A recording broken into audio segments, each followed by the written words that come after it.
iki jane ngerti wayah ora? Kowe iki jane ngerti wayah apa ora?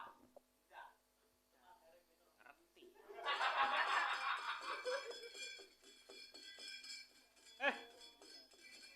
Nika Ndoro Abimnyu. Abimanyu. Nggih, Abimanyu. Wonten napa, Gus? Lho kok wonten menapa kuwi to Kakang Semar, Kakang Semar. Aja lali. Iki mau sira tak kon ngetutne aku. Ana ing alas Krendayana upati wujuding Wahyu Cakraningrat. Nggih. Wahyu Cakraningrat nika Wahyu Ratu monggo. Menika wonten pirang-pirang satriya. Aslinipun wonten pirang-pirang nanging menika yang dipun dalaken namung kalih. Sampeyan kalian Ndara Lesmana wau pancen udur ra karo-karuan. Lah salajengipun alon-alon wae. Salajengipun salajengipun. Salajengipun dos pundi, Ndara? Ayo tutno laku jan. Monggo kula derekaken. Nyatawaning kalangyanan gelar amun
Mara mremang swambyong ambreng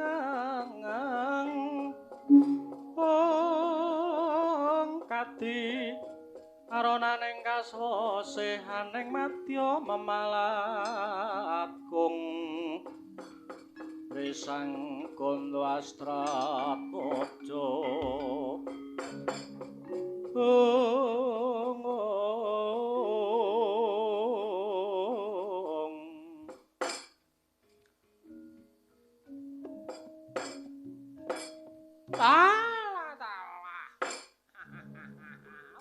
Bocleng iblis lan awana satria-satria bagus raja majamang aku sapa kang dadiaranmu Gus? Ngaku sapa kang dadiaranmu?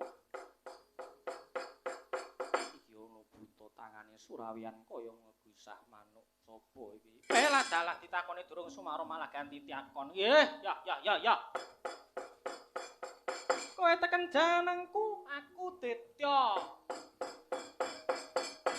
Jambu alas. Ya dasar pranyata bali takon sapa kang dadiaranmu Gus? Sadya Plongkowati. Abimanyu. Abimanyu. Ya Angka Wijaya. Ya. Sumedya menyang ngendi aku Gus? Ngetutake kreteke ngati jumangkeng suku kedheping netra. Ora karo bacut bali kutu bali.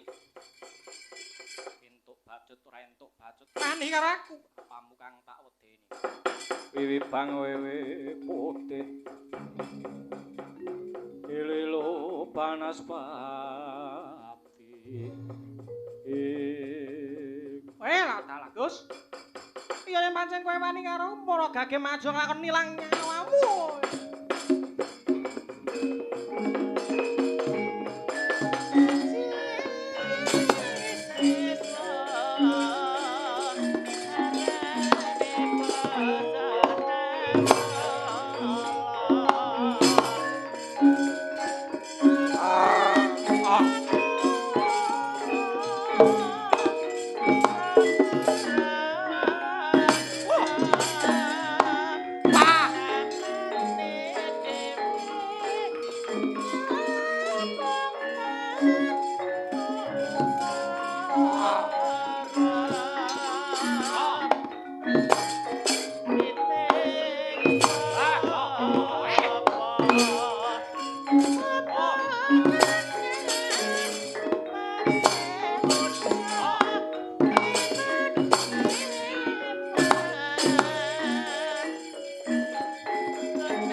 Aku Petro. Kowe sapa? Gunakawan Petro. Ayo. Waduh. Dhuwur banget iki. Ayo, kowe wani ora? Ya, wani.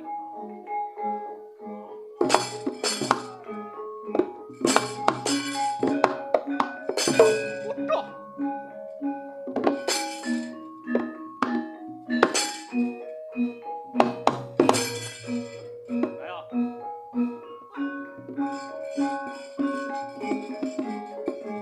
Gong siap-siap le. Oh.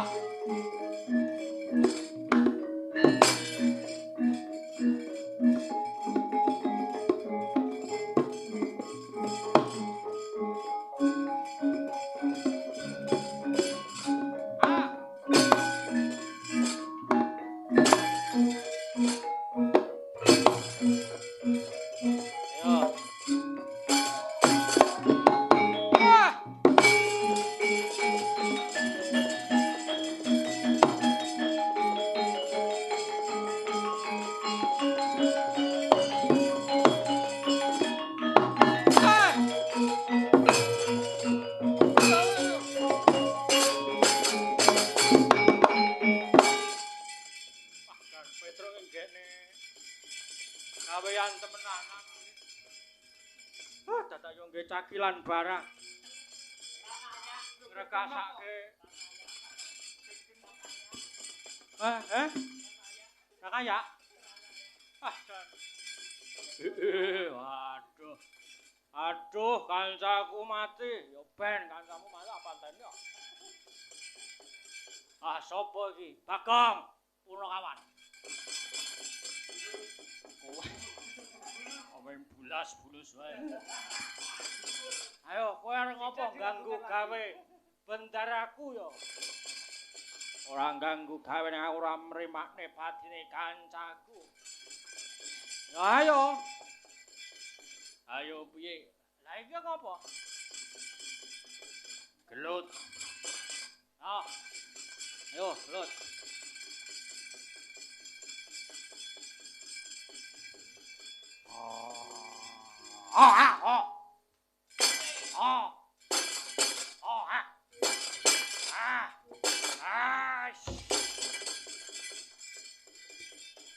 Iki jane buta apa kudu to?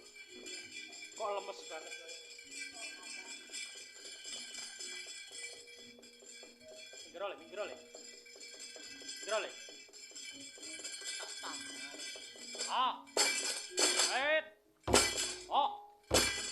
Ini carane ini.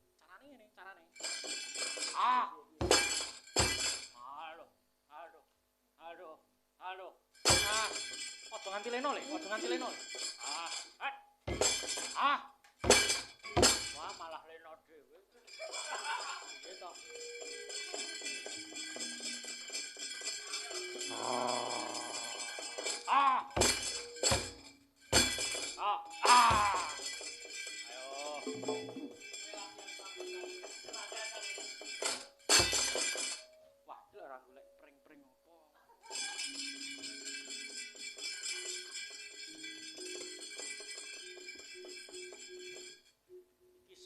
ketok sereng suarane.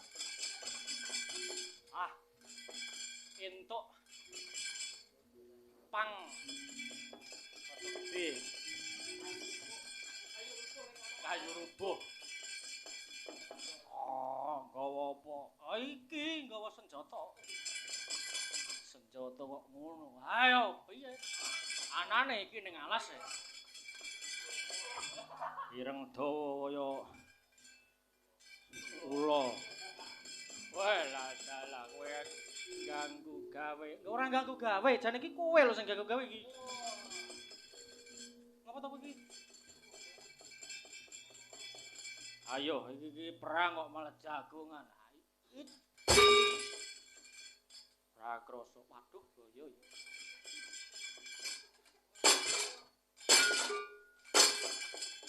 Ayo. Tibakno pusakamu. Gong ewangi, Gong. Tuh.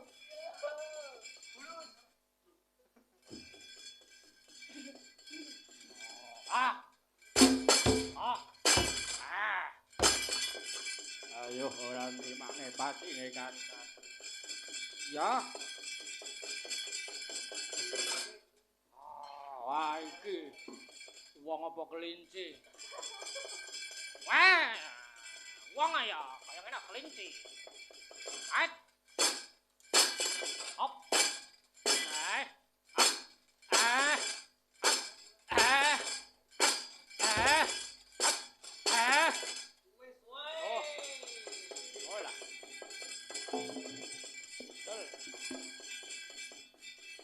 Gong rambunge piye gong iki kok, Gong? Butane ra mati-mati iki. Sik. Tak golekne watu. Tenang, tak golekne watu. Waduh. Rada gede iki.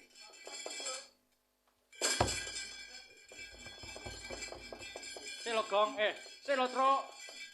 Tunggunen. Kowe perangong kok aku tak ngeprok saka mburi. Ya. Ah, iki malah do ngomongan dhewe. Ayo, waduh, waduh. Oh,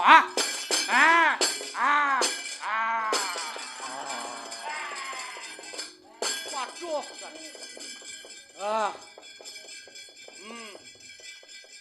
Ya apa ya? Oh.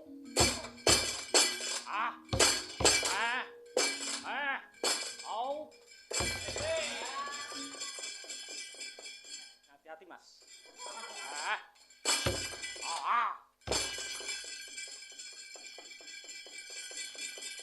Ayo, kene. Maju kene. Opo iki? Ya iki senjata. Senjata lancip-lancip. Keprokne sirahmu mati dening aku.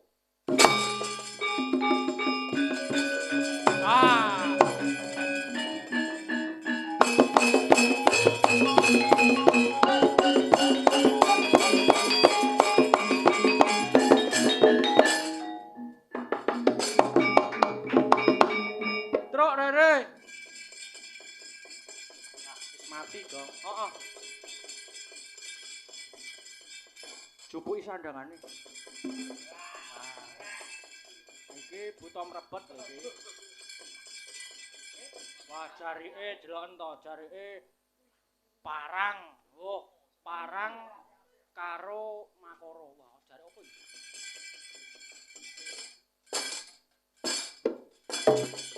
Oh. Sik apik iki. Ketoke anyar.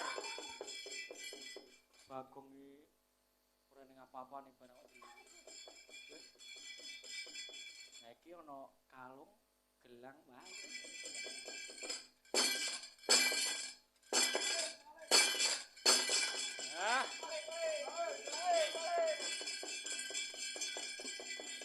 Oh lah dong.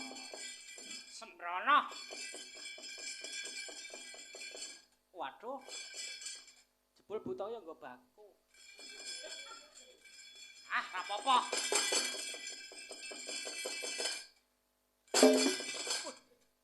Waduh.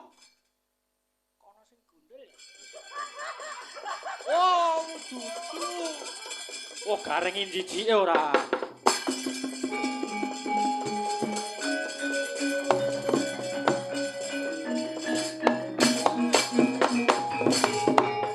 Meraina sumubang iwang arono katinetraning uga rapo sabdaning kukiloring kangani kara kagetar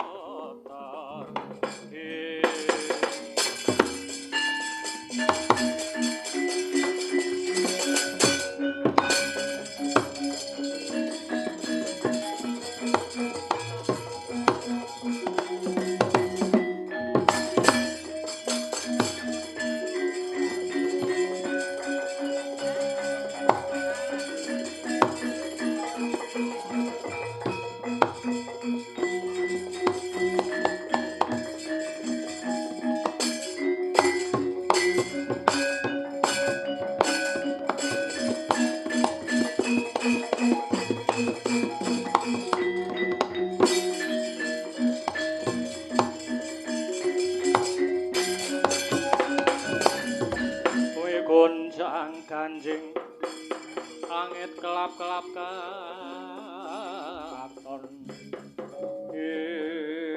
lole putruku ngger semana mandra kumara kula yang kae kula ing sisih Pracima kae ana wit gurda gedhe kang dumunung ana sacedhake Gudaka prayogane kanggo papan Mesubrata minta nugraning Hyang Agung wis enggal tindakna aja nganti karonden ing gawe Eyang apa menika kangge menapa to Yang kanggo nindakake nyambungake rasa lawan Gusti Kang Maha Kuwasa dimensi ra bisa anggayuh kamulyan lahir batin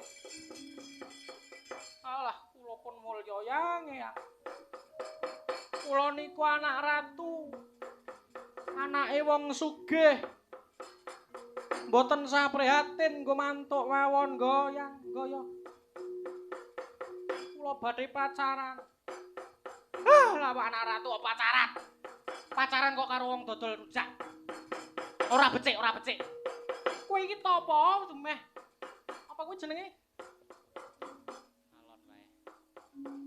kowe iki apa supaya entuk wayu cakraningat lek kowe entuk wayu cakraningat kowe bakal dadi ratu ngono besok.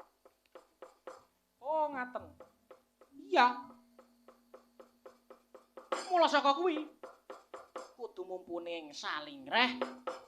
Mara gage wiwita nanggonmu semedi ya, Ngger. Nggih. Ning nggih sedap mawon nggih, Yang. Ya sedhil ya ora apa-apa. Nanging sing penting dipamu ya, Ngger. Nggih, Yang. Matur nuwun. Nggih, anak putu Prabu. Aja sumelang atimu. Pun yang kelawan paman-pamanira Kurawana ora adoh saka sak pembalang lawan jeneng sira. Nggih, Eyang nuwun. Tansah marpamoring sukma. Sinukmaya winahya ing asepi.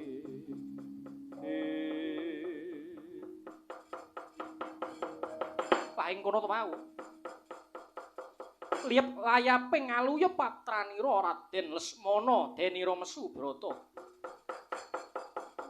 Tan weruh sangkan paraning bilahe dadak. Wonten sardula sak jaran teji ndro greng-greng ngarsa marawasa Raden Lesmana Mandrakumara. Kagiat sang raja putra lumajar kapiandhem asalang tunjang. Wis tak tinggal setopo ya, Ger.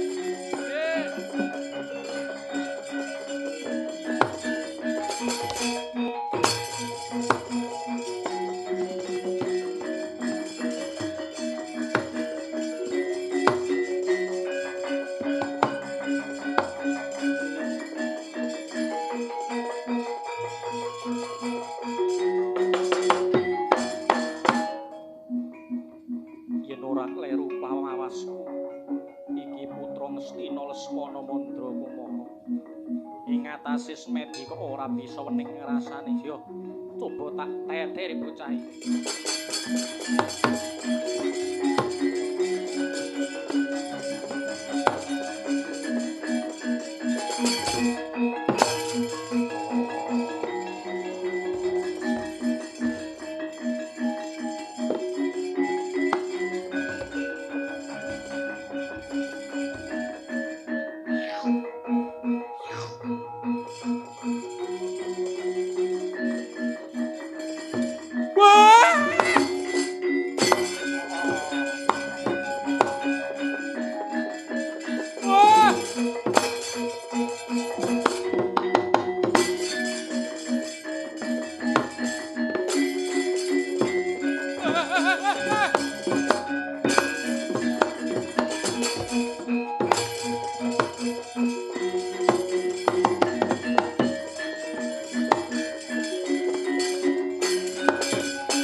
sengkune teng pundi?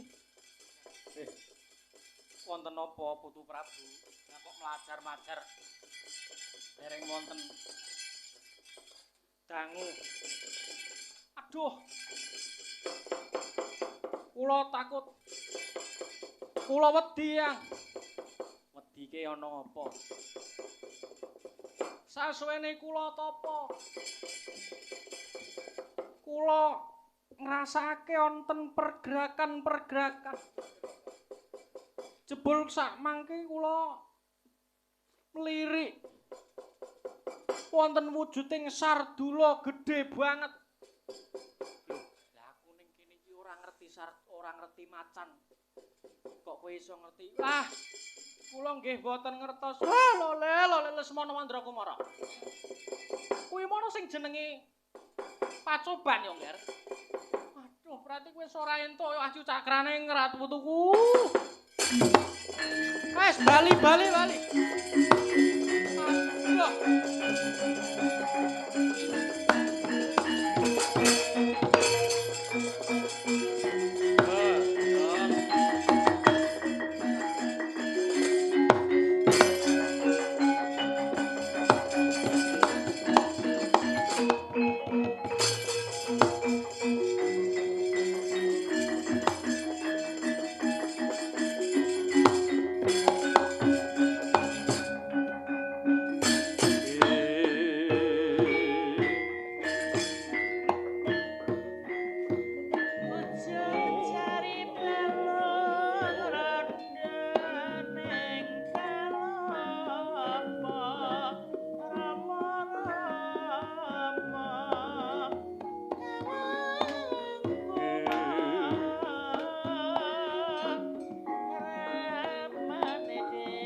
Ana cahya manter nyada lanang pingit agung merbawani nenggih sang manguntupa Raden Abimanyu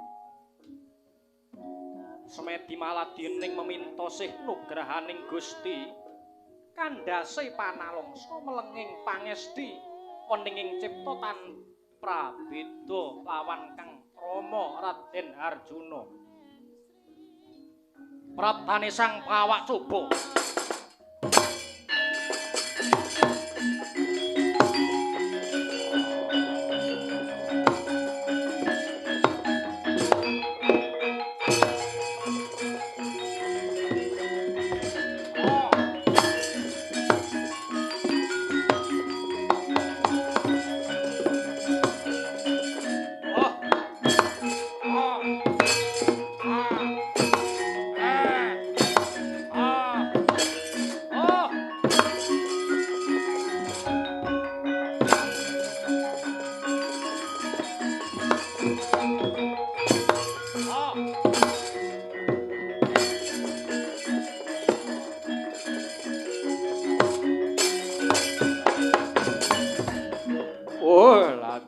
Satrio ya gini kok ora gelem rawasa aku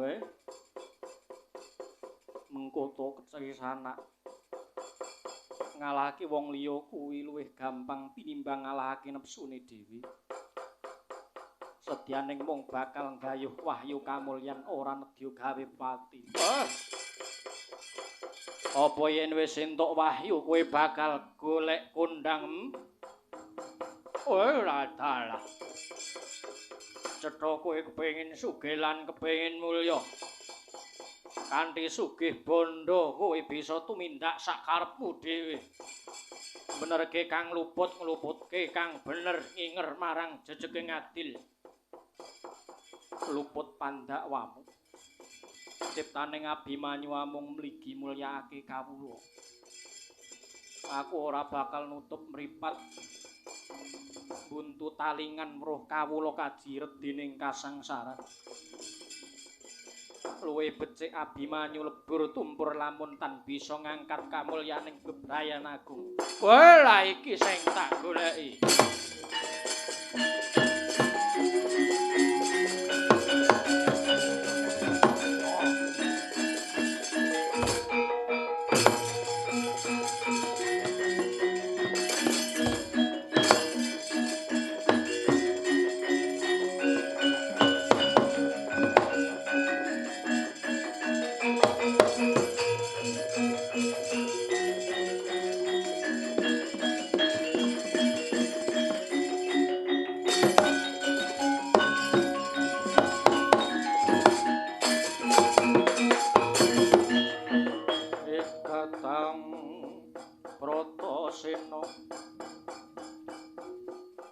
Rikata sang Bratasena. Den. Ketingalipun sampeyan sampun kedunungan Wahyu Cakraningrat. Wa Semar. Syukur bagi saged dijunurung. Kabeh mau yektine ora luput saka pembiyantu lan panyengkuyunge Wabadranaya. Inggih, Den. Kula niki rak namung ngaturi pramayogi kados pundi murih saenipun. Piweling kula jengandika ampun ngantos nilaraken dhateng kaprayitnan lair miwah batos. Kersane Wa Semar kepriye? Sasampunipun nampi kanugrahan godha sing ajeng teka niku mboten mendha. Mboten mendha nanging kepara saya ndadra, Den. Prabane Bathari Wulandari.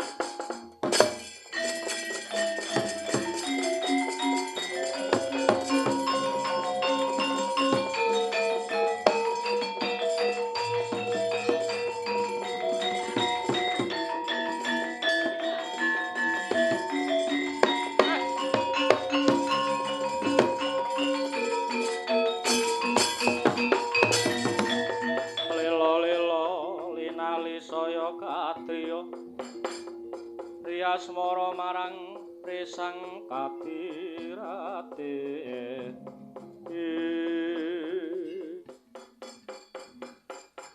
Duh Raden Jimat sesembahan kula. Duh pangeran ingkang tansah kula tresnani keparenga nampi paswitan kula Raden. Kedarang-daranggen kula madosi dhateng jengandika bebasan munggah gunung mudhun jurang kula lampahi. Labet tresna kula dhateng Paduka Raden. Mengko dhisik bocah ayu. Sira iku sapa lan saka ngendi pinangkanira? Dene sajak katon Nyolowati. Katepangna kewala Raden, kula punika pun ingkang pamikatsih. Bebasan wong kleyang kabur kanginan kandhang langit kemul mega. Pamikatsih. Ana wigati apa dene sira nganti tumekeng alas kene.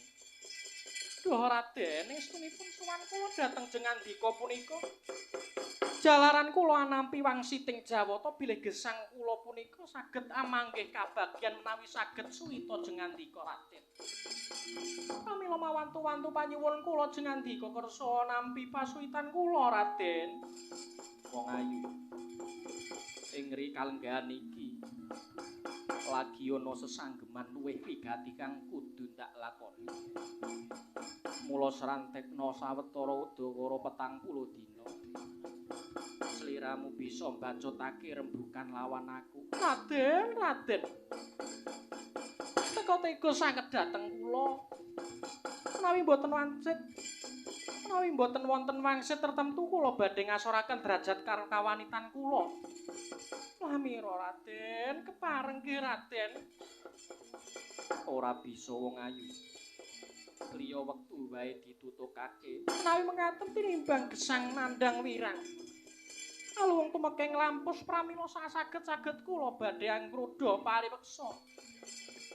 Jagat Dewa Bathara apa iki wujud godhane wahyu. Pamikatsih. Ora keduga sumingkir kelakon sirna dening aku.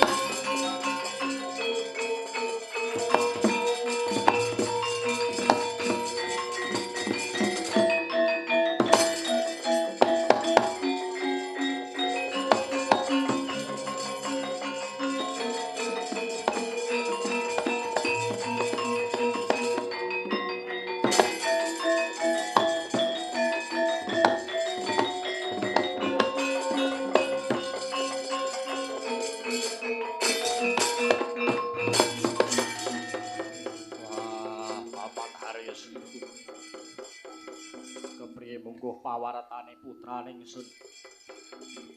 Antuk gawe apa ora? Aduh. Ngaturaken ketiwasan sinuwun. Ingkang wayah wurung gagar wigar tanantuk karya. Ingkang saged mboyong wahyu boten sanes pun Abimanyu. Yen mangkono pakeni raja wedi kangelan. Niki wau Lesmana kedlarung-dlarung diburu macan. Wah, yen kono pakena raja wedi kangelan. Ngirit Purwadya bala sak cukuping ngluruk menyang merta. Mbiyuki bathang sayuta.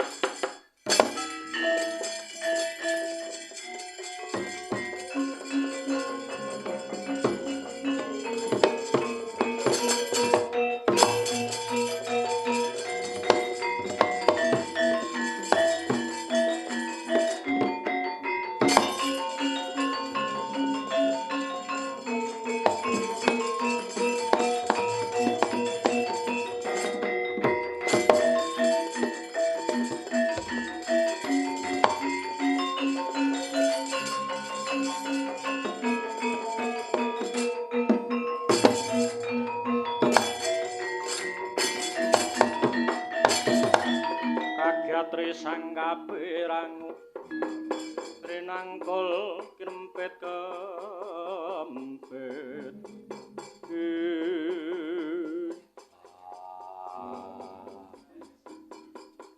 Abimanyu iki nuwun inggih Rama nuwun inggih kula pun Abimanyu sungkem kula katur ya wis tak tampa saka ngendi wae saking Upati Wahyu entuk gawe ora pangestu jengandika angsal damel wah syukur piak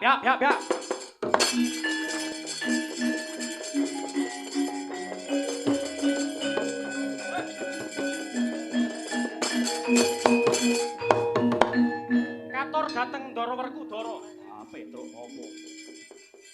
Dampya laku ning Sata Kura lumebet wonten ing negaring Amarta. Barisaning Kurawa rame banget. Ngopo Kurawa? Jumujuk wonten mriki. Sajae mboten rimaken napa menika Raden Abimanyu angsal wahyu cakrane tandane.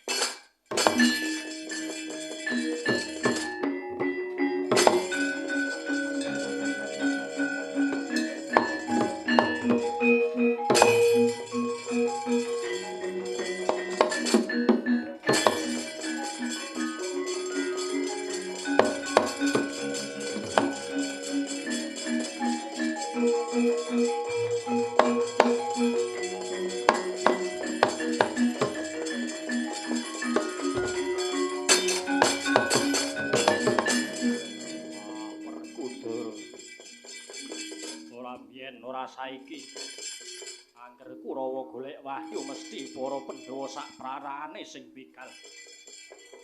Mula besok ngenteni apa? Saiki ngenteni apa? Kenceng Bratayuda.